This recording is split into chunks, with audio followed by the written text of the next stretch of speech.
আজ ২৭-এর রাত, ৫টি আমল করতে আপনি মিস করবেন না, অবশ্যই 5টি আমল করার চেষ্টা করবেন। এই লাইলাতুল কদর হওয়ার সম্ভাব্য একটি রাত হচ্ছে ২৭-এর রাত।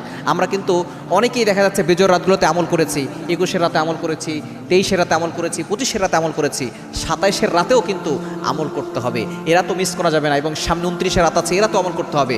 এই লাইলাতুল কদরের যে সম্ভাব্যময় রাত রয়েছে, এই রাতে 5টি আমল অবশ্যই করবেন। 1 নাম্বার হচ্ছে আপনি একটা দোয়া পড়বেন। আম্মা জান আয়েশা রাদিয়াল্লাহু তাআলা আনহা নবীজির কাছে জিজ্ঞেস করেছেন, ইয়া রাসূলুল্লাহ, ইয়া হাবিবাল্লাহ, যদি আমি লাইলাতুল কদর পেয়ে যাই কি আমল করব? তখন নবীজি সাল্লাল্লাহু আলাইহি ওয়াসাল্লাম বলেছেন, তুমি একটি দোয়া পড়বা, আল্লাহুম্মা ইন্নাকা আফুবুন তুহিব্বুল আফওয়া ফাফু আন্নি। সুতরাং 1 নাম্বার আমাদের এই রাতের আমল হচ্ছে অবশ্যই আমরা আল্লাহর কাছে এই দোয়াটা করব। এই দোয়ার অর্থ হচ্ছে, হে আল্লাহ, আপনি ক্ষমাশীল, আপনি ক্ষমা করতে পছন্দ করেন, আল্লাহ আপনি আমার গুনাহ খাতাগুলো ক্ষমা করে দেন। এজন্য 1 নাম্বার হচ্ছে দোয়া করা। 2 নাম্বার হচ্ছে আপনি কোরআন তেলাওয়াত করবেন, যতটুকু পারেন কোরআন তেলাওয়াত করবেন। যদি কোরআন তেলাওয়াত করতে না পারেন,